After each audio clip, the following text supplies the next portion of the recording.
focus today in teaching language and specifically teaching grammar. I think this is one challenging part in teaching grammar, especially if you're using a book.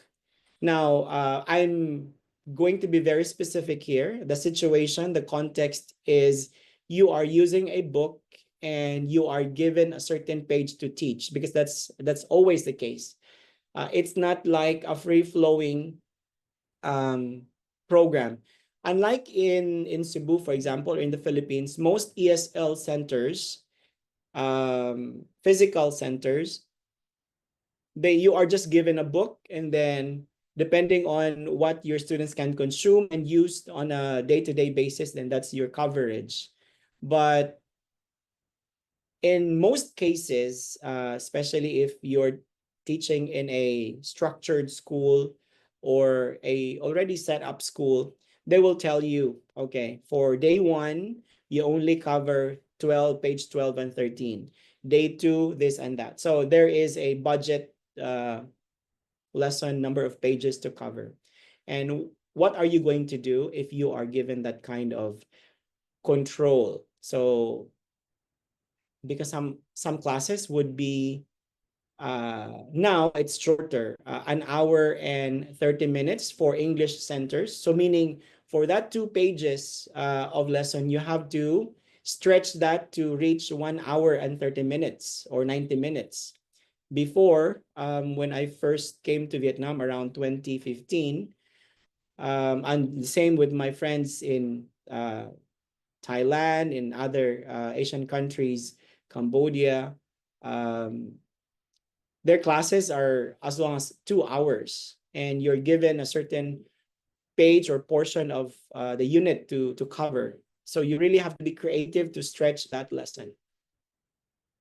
Now it's a bit shorter. If you're teaching in a regular school, like in my case, secondary students, 45 minutes only. For primary, around 30 minutes or 35, if not mistaken, 30, 35, and secondary, it's 45 minutes. And you have 40 to 50 students in a class. So imagine that. Quite challenging, right? So key terms that we have to remember when it comes to teaching language, and probably in general, you have ICQ. I'm not sure if you are familiar with ICQ and CCQ. ICQ stands for instruction check questions, meaning every time we give an instruction, probably before we give an activity, may it be as simple as open your book to page 10 or encircle the nouns or the verbs. You have to check if they understood your instruction. And commonly what we do is we just ask, do you understand? And do you understand question is not really that effective, because many students would just say yes, even if they did not. So instruction check questions would simply mean throw again your instruction in a form of a question. So for example, you said, open your book to page 10 and we are going to read the story of Jack and the Beanstalk. That's your instruction. Then you ask, are we going to read? Then it say yes. Are we going to read Cinderella? No. What's the title? Jack and the Beanstalk. Are we going to be on page 10? Yes. So basically a simple yes or no question will do. Especially for young learners, for beginners, this is a good way to check if they are following your instruction. Because I'm telling you, a lot of students, even if you already, we normally use projector and PowerPoint, so it's already in the PowerPoint, the page is there, but still you have to check because they're not following. They're just flipping pages and they're already beyond the page that you're asking them to go to. So check by asking them questions. CCQ is concept check questions. Maybe you taught a grammar or vocabulary lesson or topic, and you wanted to know if they understood what you just taught them. Again, the question, do you understand? Class, do you understand this? Class, do you know this? Or the worst is, who can explain the meaning of this word? Who can explain past simple? That's impossible. Why? These kids, for example, can't even speak English. How can you ask them to explain or give you the definition? Definitely, they can't do that. But the point why we need to check their understanding is for us to know if they really understood, because it could be they knew, they learned, they understood the lesson, but they just couldn't express and tell you back what they've learned because they don't have that capability yet. So it's different. The input process could be faster than the output process. So that's why we just have to use CCQ or concept check questions. So if you taught them past simple, for example, regular verbs, adding ed to the verb, then you just say, okay, walked. Walked. Is it an action word? Yes. Is it an action word happening now? No. Is it already in the past and completed? Yes. So that's concept check question. And MPF. This acronym stands for meaning, pronunciation, and form. This tells us that whenever you're teaching vocabulary or grammar, do not forget to cover these three. You have to introduce and elicit the meaning. Introduce and elicit, not explain and discuss. That's how we encourage teachers. Why? Again, discussion and lecture type, they won't appreciate that because of their limitation in English. Pronunciation, of course, you have to practice. They have to practice the pronunciation both in word level and sentence level, because a vocabulary may have a different sound when it's just pronounced alone compared to being in a series of words to put in a sentence. Then the form. Form means you have to let them know, identify how the word is spelled and what's the function of the word. Is it a noun or a verb? If it's grammar, the structure. Is it, if it's simple present, then if it's singular, it's plus S, or if it's like in my class last night, I have this adult Vietnamese student who doesn't know how to make the plural form of the noun with a Y, right? The rule there is change Y to I plus ES, right? So you have to introduce and elicit and get these idea from them. So if you are teaching vocabulary or grammar and you just focus more on introducing and eliciting the meaning and then practice, that's it, maybe you're missing some parts. Remember, according to some studies and research, for a grammar point or a vocabulary lesson to be remembered by our students, it has to be used within the period at least 7 times. 7 times. They should be using the vocabulary grammar structure that they are learning and studying on that particular period. For example, 45 minutes, 90 minutes to 120 minutes, 7 times at least. So by introducing the meaning, by eliciting the meaning, that's already 2. Practice the pronunciation. Sometimes we do it, the choral group pronunciation practice, and then after that, smaller groups to some individual. That's already probably another 2. Plus introducing the form, checking the spelling, that would reach the 7-minute requirement. But you have to do this very quickly. The whole vocabulary and grammar introduction should not be more than 7 minutes also, or probably around 10, but that's already too long. You have to segment your activities, not to be longer than 7 minutes. Otherwise, it becomes too boring. Now, we also have this clarification. And when we say clarification, it means three things: guided discovery, explanation, and self-directed. Now, when teachers clarify, commonly what we do is we explain immediately. When students don't understand what we're trying to say, or when we notice that students are not getting the lesson, or when we ask a question, then one student probably showed a blank face, we automatically explain again the lesson. So this is one way to clarify, but again, in an ELT classroom, we are encouraged to do guided discovery, because guided discovery here, the teacher helps the learner to teach himself or to discover the lesson himself or herself, or the point that he or she is having a hard time.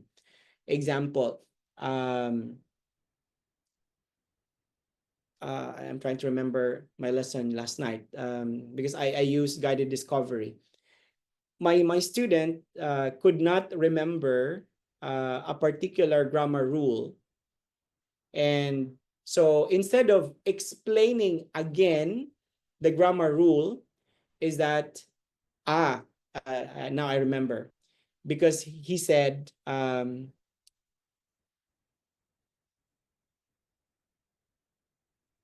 global warming. Was it global warming? Oh no, studying English. Yeah, studying English have uh,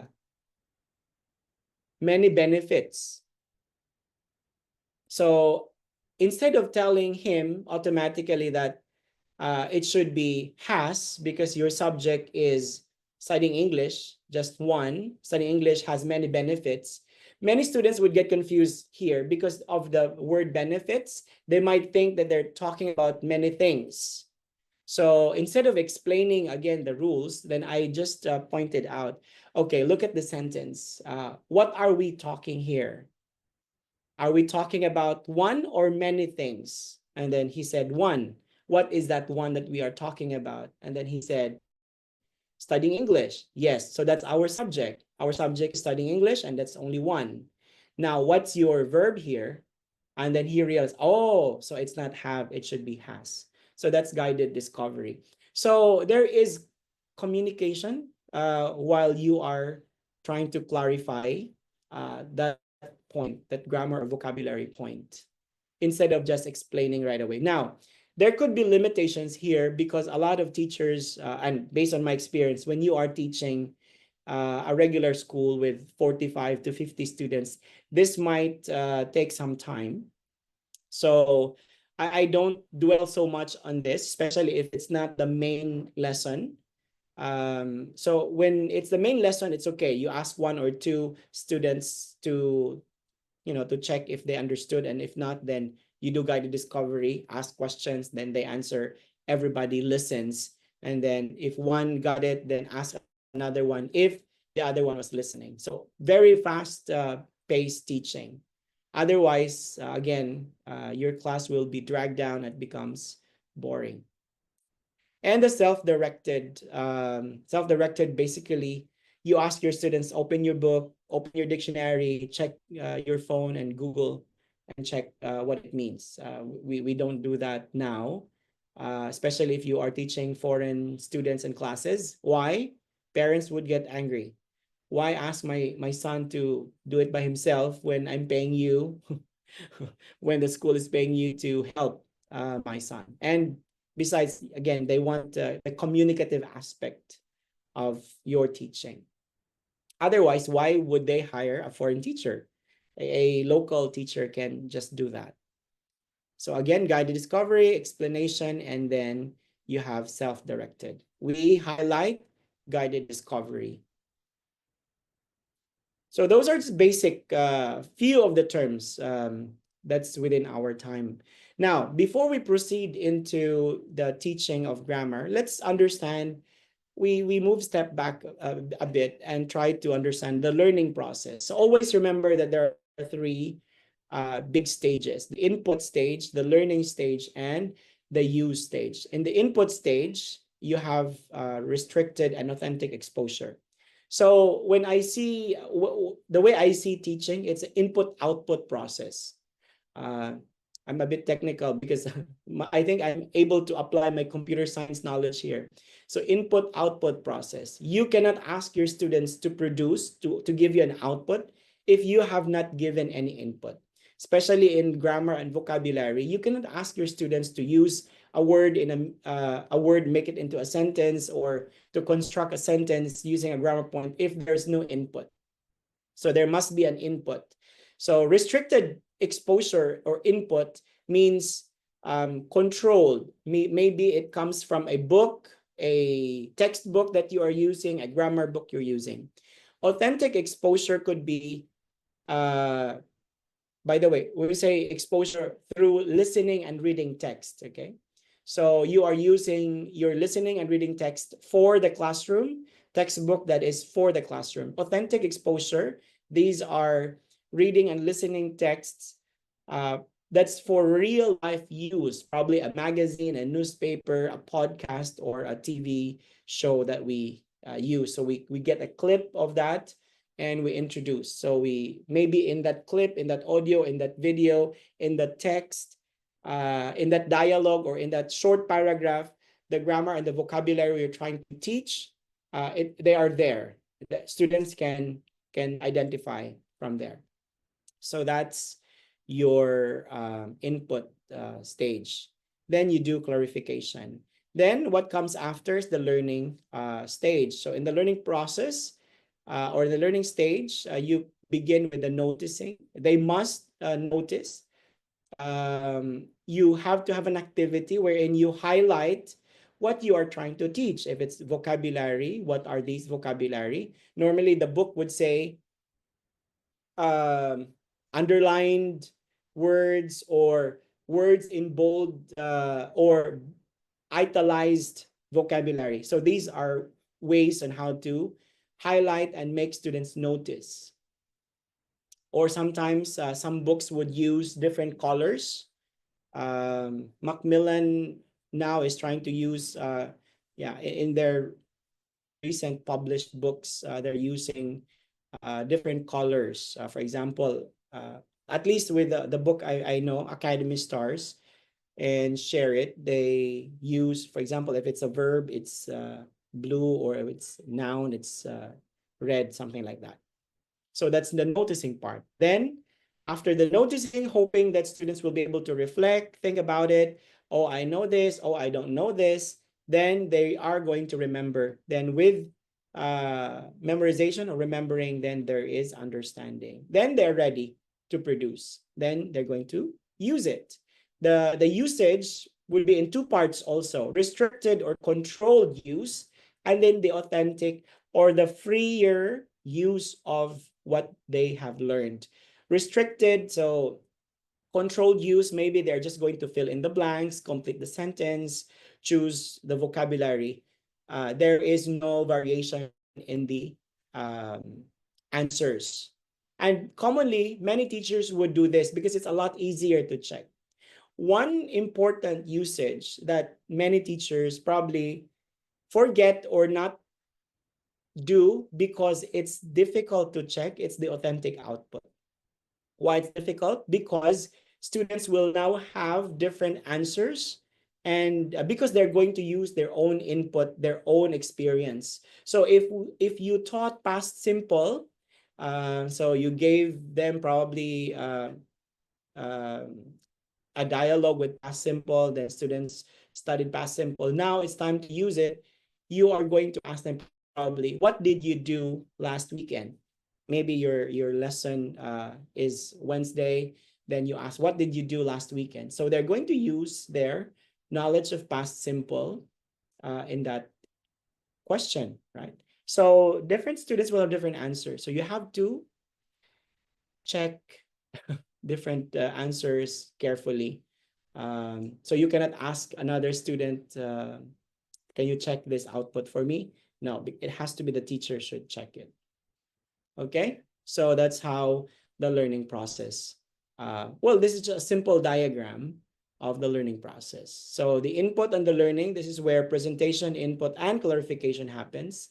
And for the output, the practice and the production happens. Controlled and freer practice. Now, when it comes to teaching grammar, the framework or the easiest and the simplest framework we could always use in whatever lesson we are teaching, we're going to teach, is the PPP. This is the WPPPW is the modified PPP. So I don't know if you are from, if someone's from DepEd here, probably this steps look familiar, but in a different name. If I'm not mistaken, they're using I do, we do, and you do, something like that. So you begin with a warm-up. So that's the first W. Warm-up is a quick, short, fun activity. Should be around 5 minutes. Then context setting, you elicit the theme of the lesson. So elicit, not volunteer. Do not say it, but try to give your students the opportunity to guess what the lesson is. Again, we are trying to again make use of communicative aspect. It's not just the teacher who will do all the discussion in the lecture. There must be communication, even as simple as answering yes or no, or just one word answer. Then you have the first P, present. Here, you're going to introduce your grammar lesson. It has to be through an activity. And if you look at the book later, you would notice that the ESL books are, a lot of activities are there. So it should be through probably a reading activity, a listening activity, or there could be a dialogue or pictures or sentences that they will see where the grammar point is being used.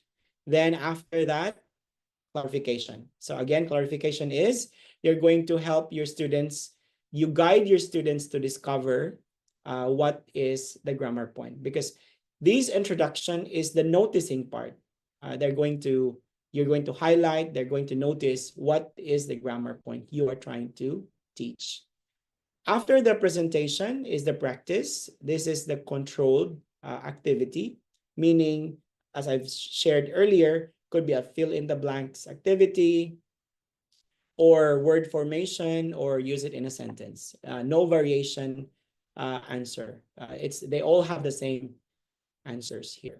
Then the produce. Produce, students are going to practice freely what they have learned, some or all of what they have learned in the lesson. They're going to use the grammar point with their own experience. And this is what makes your lesson more meaningful and truly communicative. A lot of teachers and books and probably schools would say we advocate, we are using communicative aspect, or the CLT, communicative language teaching method, and the communicative approach in teaching our students. But according to CLT, what makes that lesson communicative is that it's not only because you are using and you are, teaching English, using English, but another component there, it has to be meaningful English. It has to be everyday English, not just memorizing difficult words, but in real sense, they cannot use it on a day-to-day conversation. So this produced part is important, that we integrate students' own experience, own input, and use the grammar point there to make it more meaningful. So when you are teaching pets or toys, the last part, the produced part, we always ask our students, do you have a pet? What's your favorite pet? Or do you have a toy? What's your favorite toy? Talk about your toy, draw your toy, present your toy to the class. As simple as that. And wrap up. Summarize the lesson through Q&A, highlighting the vocabulary or grammar lesson. So the way we summarize, to make it quick and targeted, we just ask, did we read today? Did we study past simple today? So it's going to be just answerable by yes or no. Why do we do this? Why do we, of course, there are many ways, but this is one way. we want to switch back to, or to highlight to our students' mind before they go out, that this is our lesson. Because if you have a 90-minute class, there are probably around 10 activities in that 90 minutes. And it would be difficult for your students to remember the main lesson. So when parents are waiting outside and would ask, what's your lesson today? They might remember the games and will just tell their parent, their mom, their dad, the game that they played. If you are the parent, would you be happy? Of course not. So you have to highlight again the vocab, the grammar, and the skills that they did, hoping that when they go out, they will remember, and that's the answer that they will give to their mom or dad. So WPPPW. Again, there are many other frameworks. Others, probably you're familiar with the ESA of Jeremy Harmer. Engage, study, activate. They're the same. So present and practice is the study. Warm up is the engage. And then the produce is the activate. So planning a grammar lesson, this is using a book. I'm going to be showing how I planned this is Cambridge Prepare. The book is from Cambridge and the name is Prepare. And level 2, so probably this is an elementary level, meaning the English level of the student is elementary, not zero, not beginner, but elementary. So there's background of English already. And I'll be teaching adverbs of frequency here. It's Unit 1, Sports and Games. This is how the book would look like. So if you see the book, it's not the first page. So it's already on the second page of the unit, page 15. And the whole unit is quite long, but when I'm on the second page, it means that this is probably my second day. It's not good that you mix vocabulary, reading, and then pronunciation, grammar. There's no mastery. And no schools would do that also. So you are safe if your school planned it for you. But if you are going to plan this for yourself, remember that probably during the first day of this unit, you only covered vocabulary, reading, and pronunciation. Pronunciation can be integrated in reading. And in reading, vocabulary is already there. So definitely grammar lesson would be on the next day. And it has its own separate highlight. So just grammar. It could be grammar and speaking. Yeah, that's not a problem. But not all four in one lesson. But I'm not saying you don't teach, for example, I'm not saying you don't teach, when you talk about grammar, you don't cover reading, you don't cover, of course, it will be integrated. It's just that your main focus is grammar, or your main focus is reading, your main focus is vocabulary. Because when I mentioned earlier, if you remember, when we cover vocabulary and grammar, we have to introduce it through an input, through an exposure, and that would definitely be through reading or listening, right? And when you ask your students to read, there will be pronunciation involved. So that's how you look at it. So if we follow the WPPPW teaching framework, so maybe I will start with a warm-up activity memory game. I don't know if you're familiar with this. So this is the second page of the unit. So they've studied vocabulary already. So memory game, maybe behind these numbers, there are two pairs of volleyball or different sports mentioned here in the first page. And they're just gonna tell me to find, or they're just gonna find two similar photos. Different groups will be playing. They take turns in giving me two numbers. They would say 1 and 5, then you open. And if it's not the right pair, then close down. This is a PowerPoint game, so you can If you need some PowerPoint games, I can also share. Then after playing this, you elicit the theme. So what is our lesson today after playing this? So they will already have an idea, sports and games. So yes, it's the same theme as the first day lesson because they belong to the same unit. Then after that, you present the grammar point. So introduce the grammar point here. Probably what you can do is close your book. You have to make sure that they close their book. Then write the sentences in activity number 6 on the board and ask students if the sentences are in present, past, etc. Are the activities happening now? Ask students what are the words in red. They should be able to identify adverb of frequency. If not, then you, after asking them, giving them the chance to guess, then you say it's adverb of frequency. Now, many students, it's very common, especially when you are teaching abroad or maybe teaching online. These kids are asked by their parents to study in advance.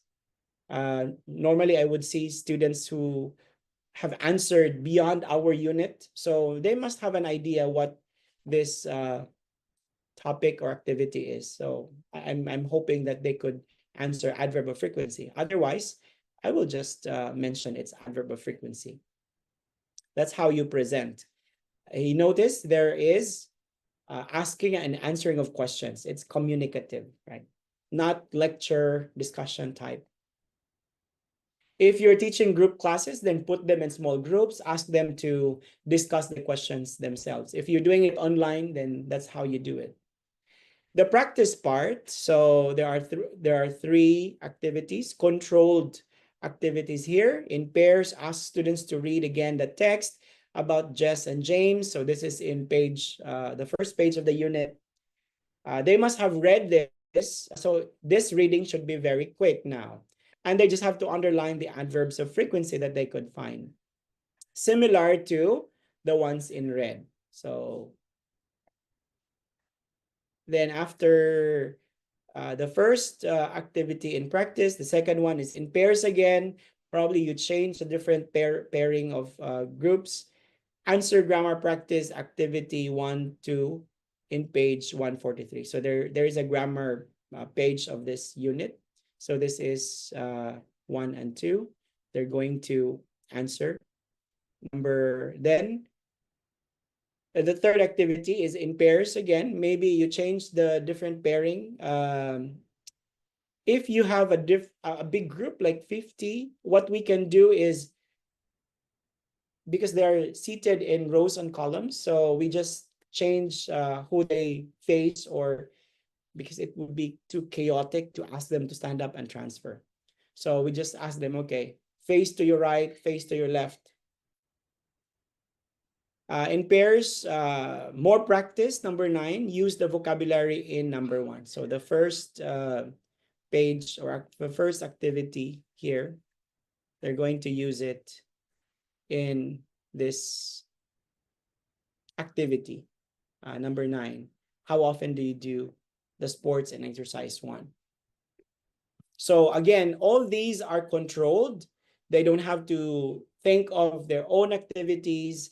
They just base it on what they have learned during the first day, integrating it with the vocabulary, the grammar that you are teaching today.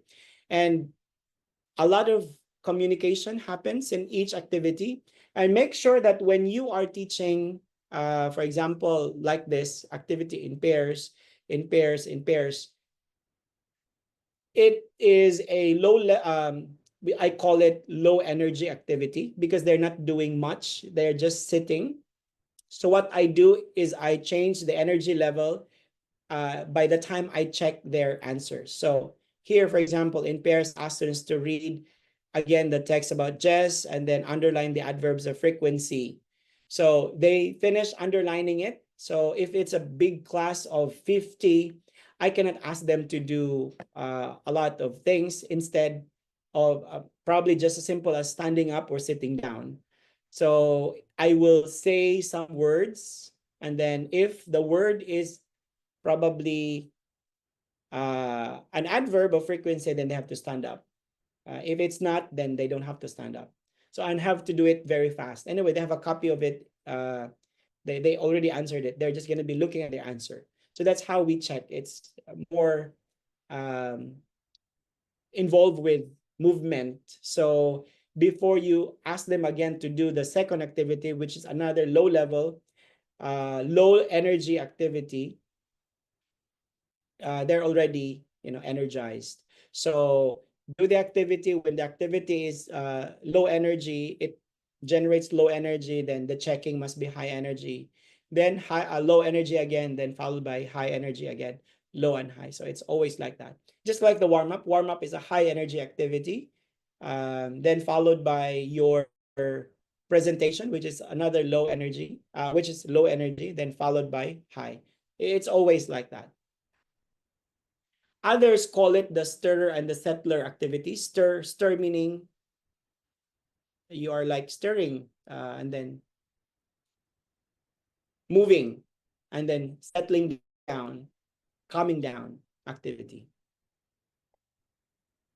Then the produce part is in pairs. They're going to answer activity number 10 and 11. So this is part of the second activity in the book, the second unit, the second page of the book.